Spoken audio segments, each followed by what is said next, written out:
యుద్ధకాలము వంటిది అని వాక్యంలో వ్రాయబడింది. కాబట్టి ఈ లోకంలో మనం జీవించినంత కాలము ఏదో ఒక రకమైన పోరాటము మనం పోరాడుతూనే ఉంటాం. కొన్నిసార్లు అవి మానసికమైన పోరాటాలు, కొన్నిసార్లు ఆత్మ సంబంధమైన పోరాటాలు అయితే, మరికొన్ని మన కళ్ళ ఎదుట కనిపించే వ్యక్తులు మనకు శత్రువులుగా మారి మనతో చేసే పోరాటాలు. ఏదేమైనప్పటికీ ఇశ్రాయేలీలు చేసిన ఒక పోరాటము, ఒక యుద్ధాన్ని గురించి ఇప్పుడు మనం చదువుకున్న లేఖన భాగంలో మనం గమనించాం.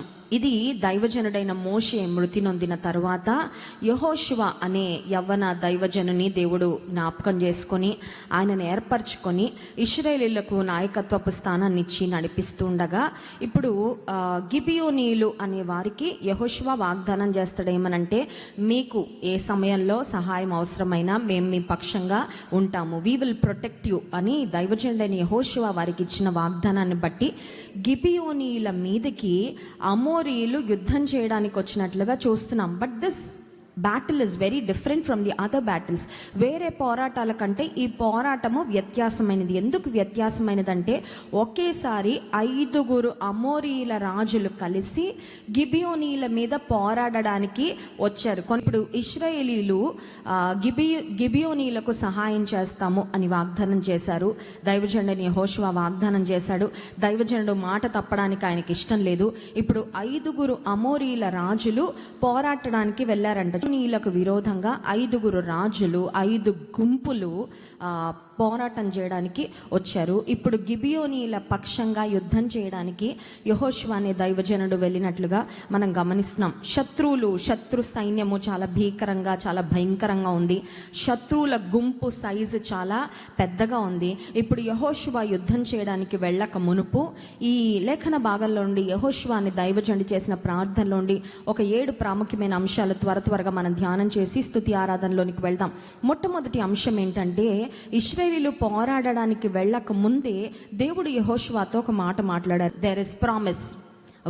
వాగ్దానము యుద్ధానికి వెళ్ళక ముందే యెహోషువకు దేవుడు అనుగ్రహించాడు. ఈ వాగ్దానం ఏంటంటే, ఆ యుద్ధాన్ని ధైర్యంగా, కాన్ఫిడెంట్గా ఎదుర్కోవడానికి దైవజనునికి దేవుడిచ్చిన ఈ వాగ్దానము ఎంతగానో ఉపకరిస్తుంది. మనం ఎప్పుడు మర్చిపోకూడదు. అదేంటంటే, క్రైస్తవ జీవితంలో, విశ్వాస జీవితంలో మనము ప్రతిరోజు ఏదో ఒక రకమైన పోరాటాన్ని పోరాడుతూ ఉన్నప్పుడు మన టూల్ బాక్స్ ఎప్పుడు మర్చిపోకూడదండి. విశ్వాస జీవితంలో before we go and fight any battle, మన దగ్గర ఉండాల్సిన ఆ టూల్ బాక్స్లో మన దగ్గర ఏముండాలంటే, మన దగ్గర దేవుని వాగ్దానాలను చేతపట్టి వెళ్ళాలి. స్తోత్రం చెప్దాం, హల్లెలూయా.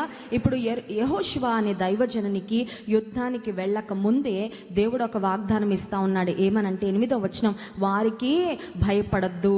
నువ్వు భయపడాల్సింది నాకే యెహోషువ. You have to fear me and me alone. నాకు ఒక్కడికే నువ్వు భయపడాలి. నువ్వు ఏ శత్రువుని చూసి భయపడడానికి వీలు.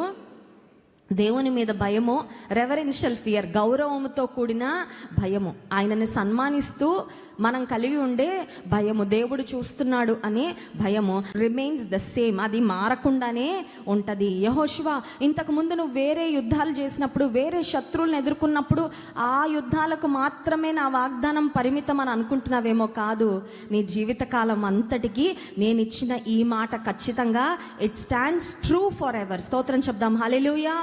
శత్రువులు మారచ్చు, కాలము మారచ్చు, పరిస్థితులు మారచ్చు, కానీ నీకు నాకు దేవుడిచ్చిన మాట, నీకు నాకు దేవుడిచ్చిన వాగ్దానము ఎన్నడూ మారదు. ఇక్కడ దేవుడు యెహోషువకు చెప్తున్నాడు, నువ్వు యుద్ధానికి వెళ్ళక ముందు నా వాగ్దానాన్ని నీకు నేను ఇచ్చి పంపిస్తా ఉన్నా. ఈ వాగ్దానం నువ్వు జ్ఞాపకం పెట్టుకొని వెళ్ళు. I do not want to see you scared. నువ్వు భయభ్రాంతులకు గురవడం నాకు ఇష్టము లేదు. నువ్వు ఏ యుద్ధాన్ని ఎదుర్కొన్నా నువ్వు చాలా ధైర్యంగా ఎదుర్కోవాలని విశ్వాస జీవితంలో కూడా దేవుడు కోరుకుంటున్నది అదే అండి. దేవుడు మనకు శక్తియు, ప్రేమయు, ఇంద్రియ నిగ్రహము గల ఆత్మని ఇచ్చను కానీ పిరికితనము గల ఆత్మను. కానీ ఎన్నిసార్లు పిరికివారిగా ఉంటాము మనం. పిరికితనంతో మనం ఎన్నిసార్లు సఫర్ అవుతూ ఉంటామో, ఏదేదో ఊహించుకొని భయపడతా ఉంటాము, విన్న మాటలను బట్టి భయపడతాం. దేవుడు ఒక విషయం జ్ఞాపకం చేశారండి. అదేంటంటే, జీవితంలో పోరాటాలు పోరాడుతూ ఉన్నప్పుడు కలవరం అనేది మనకు వస్తుంది. మనతో ఉన్న వారిని మనం కలవర పెడతా ఉంటాం. ఎందుకంటే అమ్మో నాకు చాలా టెన్షన్ వచ్చేస్తుంది, నేను చాలా స్ట్రెస్ అయిపోతా ఉన్నాను, I'm two worried, I'm two anxious, నేను చాలా కన్ఫ్యూజన్లో ఉన్నా. మనం కన్ఫ్యూజ్ అయిపోతూ ఉంటాం, మనతో ఉన్న వారిని కన్ఫ్యూజ్ చేసి పడేస్తూ ఉంటాం. కానీ ఈ వాక్యము ద్వారా, ఈ లేఖనము ద్వారా మనం నేర్చుకోవాల్సిన రెండో ప్రాముఖ్యమైన అంశం ఏంటంటే, మన శత్రువును దేవుడు కలవరపరుస్తాడు. హల్లెలూయా. అర్థమవుతుందండి? కలవరం అనేది దేవుని బిడ్డలకు, నీ కలవరం వచ్చినా నీ కలవరాన్ని తీసేస్తాడు. నిన్ను బట్టి నీ శత్రువును దేవుడు, చాలాసార్లు మనం మర్చిపోతామండి, నా కొరకు నా శత్రువును కలవరపరిచే దేవుడు ఉన్నాడు. ఇంగ్లీష్ బైబిల్ ఏమని ఉంటుందంటే, God the Lord confused the enemies. శత్రువులలో కన్ఫ్యూజను అంటే ఇంకా యెహోషువ కన్ఫ్యూజ్ అవ్వాల్సిన అవసరము లేదు, యెహోషువ కలవరపడాల్సిన అవసరము లేదు, ఇశ్రాయేలీలు కలవరపడాల్సిన అవసరము లేదు. నీ జీవితంలో కూడా ఒకవేళ కలవరాన్ని నువ్వు ఎదుర్కొంటా ఉన్నట్లయితే గుర్తుపెట్టుకో, నీ పక్షంగా పోరాడే దేవుడు నీ శత్రువును కలవరపరుస్తాడు, కానీ నీవు నేను కలవరపడాల్సిన అవసరము లేదు, కలత చెందాల్సిన అవసరం లేదు. స్తోత్రం చెప్దాం. హల్లెలూయా. మూడవదిగా మనం చూసినట్లయితే సైన్యం, గాడ్ హ్యాజ్ అన్ ఆర్మీ. మన దేవునికి ఒక పేరుందండి, ఆ పేరేంటంటే సైన్యములకు అధిపతియగు యెహోవా, ద లార్డ్ ఆఫ్ హోస్ట్స్. ఇప్పుడు దేవునికి ఉన్న సైన్యం ఏంటి? దూతల ఆయన సైన్యమే, దూత గణము దేవుని యొక్క సైన్యమే, సృష్టి కూడా దేవుని యొక్క సైన్యమే. ఫరో రాజు ఎంతో గర్వంతో, ఎంతో అహంకారంతో, మోషే మా దేవుడిని ఆరాధించుకోవడానికి మమ్మల్ని పోనివ్వు ఫరో అని అడిగినప్పుడు ఫరో అంటాడు, యెహోవా ఎవడు?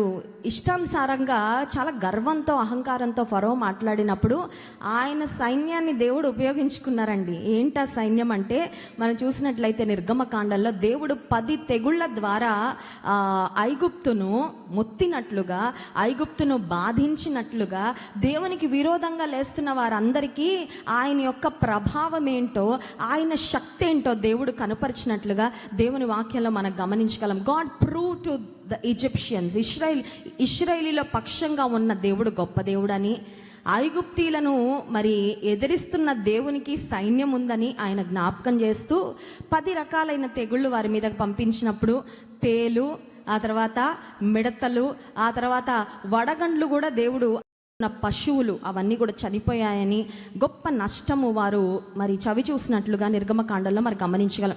ఇక్కడ కూడా అమోరీల పక్షంగా యెహోషువ పోరాడడానికి ముందే దేవుడు చేసిన గొప్ప కార్యం ఏంటంటే, వడగండ్లను కురిపించినప్పుడు ఏం జరిగింది అంటే, శత్రువులు చనిపోయారు. ఇంటివాత చంపిన వారి కంటే దేవుడు పంపించిన వడగండ్ల ద్వారా ఎక్కువ మంది చనిపోయారు. అంటే అర్థం ఏంటంటే, మానవ ప్రయత్నం కొంతవరకే, కానీ దేవుడు జోక్యం చేసుకుంటే యుద్ధము యెహోవాదే. మన పక్షంగా పోరాడే దేవుడు మన శక్తికి మించి మనం చేయలేని కార్యాలు మన కొరకు చేస్తాడండి. నమ్మిన వారి స్తోత్రం చెప్దాం. Hallelujah. He fights our battles everyday. ప్రతిరోజు మన కొరకు, మన పక్షంగా దేవుడు పోరాడతారు. నీవు నేను చేయాల్సింది ఏంటంటే, దేవుని పక్షంగా మనము ఉండాలి, దేవుని మన ప్రక్కనే మన ఎదుట పెట్టుకోవాలి. మన జీవితాలు అన్నిటిలో ఆయనకు ప్రథమ స్థానం ఇచ్చినప్పుడు హీ ఫైట్స్ అవర్ బ్యాటిల్స్.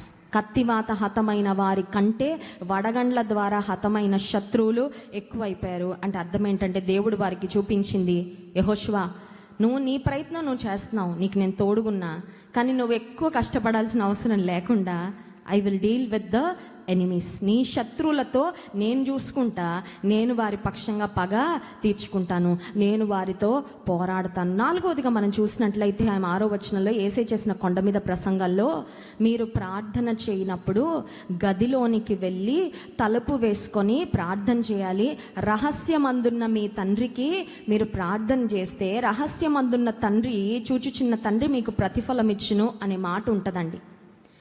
అంటే ఎప్పుడు సీక్రెట్గా, ఎప్పుడు పర్సనల్గా, ఎప్పుడు ప్రైవేట్గా అలాగే ప్రార్థన చేయాలా అంటే, ప్రార్థన కొన్నిసార్లు అలా చేయాలి, కొన్నిసార్లు ఇలా కూడా చేయాలి. Sometimes you have to pray big prayer and sometimes you have to pray a loud prayer which is audible to everybody around you. నీ చుట్టూ ఉన్న వాళ్ళందరికీ వినబడేలా ప్రార్థన.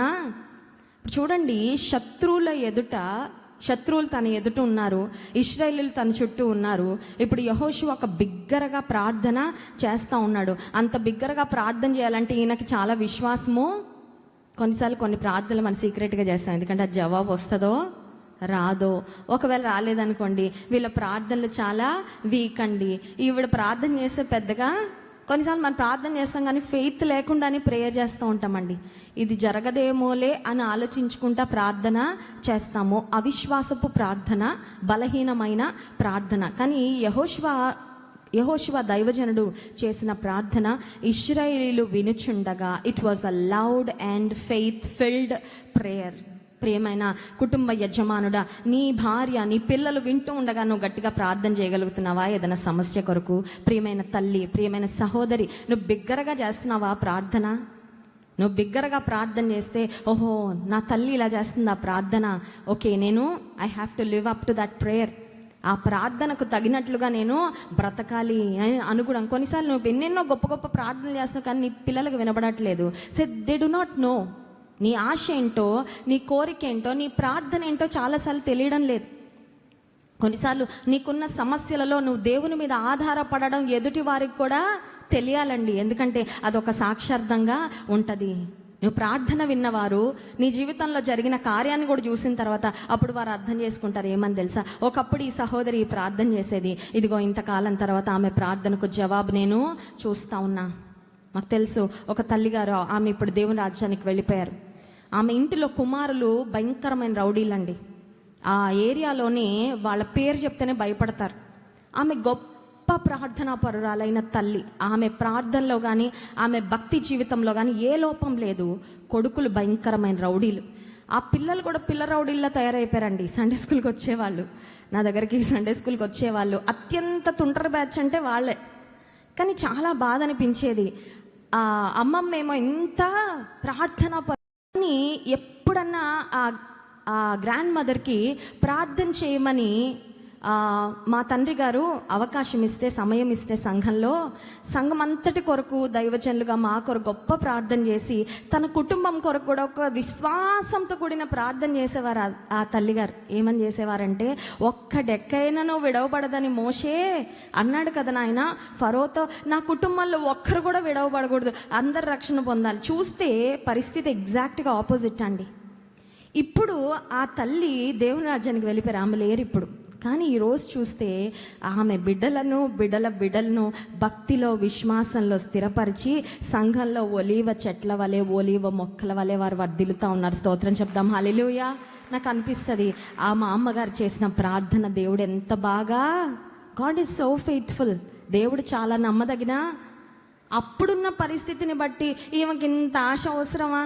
వాళ్ళు కొంచెం అలా బాగుపడితే చాలే, వాళ్ళు ఏదో అలా కుటుంబాలను కట్టుకుంటే చాలే, అంత భక్తిలోకి విశ్వాసంలోకి వస్తారా అని అనిపించే పరిస్థితే చెప్పాలంటే. కానీ ఆమె ఎప్పుడు సిగ్గుపడలేదండి.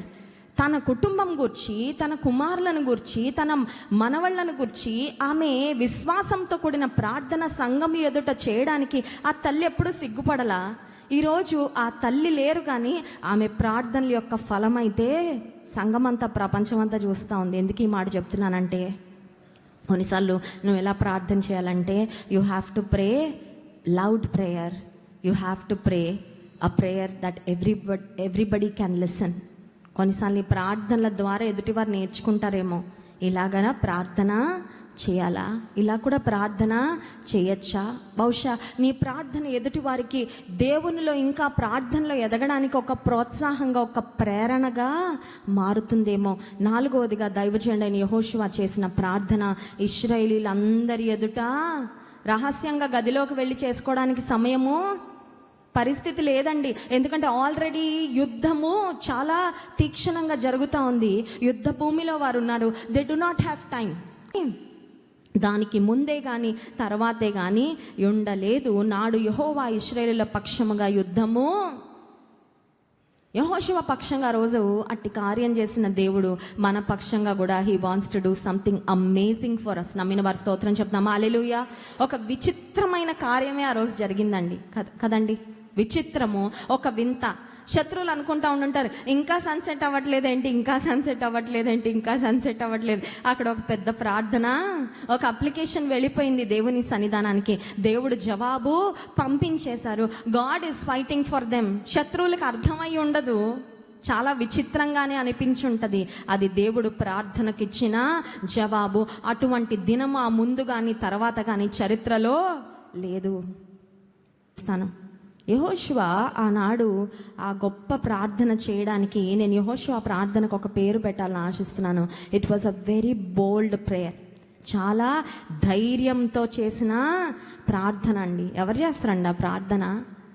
లాస్ ఆఫ్ నేచర్, ప్రకృతి యొక్క చక్రము, లేదంటే ప్రకృతి యొక్క ధర్మాన్ని దేవా ఆపే అని చేయడం చిన్న విషయం. It was a big expectation, it was a huge expectation. యెహోషువ, నువ్వు కోరుకుంటున్నది సామాన్యమైనది కాదయ్యా, కానీ నేను సృష్టికర్తను కోరుకుంటున్నా, సృష్టిని గురించి కోరుకుంటున్నా. ఆయన ఎందుకు చేయలేడు? యెహోషువ చేసిన ప్రార్థన ధైర్యంతో చేసిన ప్రార్థన, బిగ్గరగా చేసిన ప్రార్థన, విశ్వాసంతో చేసిన ప్రార్థన. తండ్రి ఇంటికి వెళ్ళడానికి ఏమైనా భయపడతా వెళ్తామండి? ఏదన్నా గవర్నమెంట్ ఆఫీస్కో, పెద్ద అధికారి వద్దకో, ఉన్నత స్థితిలో ఉన్న వారి వద్దకు వెళ్ళాలంటే భయపడతామేమో, ఆలోచన చేస్తామేమో. మమ్మల్ని రిసీవ్ చేసుకుంటారో లేదో, మా అప్లికేషన్ తీసుకుంటారో లేదో. కానీ ఒక తండ్రి దగ్గరికి వెళ్ళేటప్పుడు ఎలా వెళ్తామండి? చాలా ఫ్రీగా వెళ్తాం, చాలా సంతోషంగా వెళ్తాం. బిడ్డలకుండే ఆ స్వేచ్ఛ, ఆ హక్కు, ఆ ధైర్యం ఏంటంటే, మా తండ్రి మాకు ఏదైనా ఇస్తాడు, మాకేదన్నా చేస్తారు, మాకేదన్నా చూసుకుంటారు మా తండ్రి. ఆ పరలోకపు తండ్రి మనందరికీ తండ్రి అండి. స్తోత్రం చెప్దాం, హల్లెలూయా. ఆయన పక్షపాతి, ఎవ్వరి పక్షంగా ఆయన పక్షపాతి కాడు. ఆయనను ప్రేమించే వారి విషయంలో, ఆయన మీద ఆధారపడే వారి విషయంలో, ఆయన రక్తము చేత కొనబడి ఆయన స్వకీయ సంపాద్యంగా చేయబడిన మన విషయంలో నువ్వు ధైర్యంగా వెళ్ళిపోవచ్చు. ఆనాడు యెహోషువ ఎంత ధైర్యంగా ప్రార్థన చేసి ఆ ప్రార్థనకు జవాబు పొందుకొని, చరిత్రలో మునుపెన్నడు జరగని ఒక గొప్ప కార్యం దేవుని నుండి ఎలా పొందుకున్నాడో, మనం కూడా యెహోషువ వలె అట్టి విశ్వాసంతో ధైర్యంగా దేవుని కృపాసనాన్ని సమీపిద్దాం.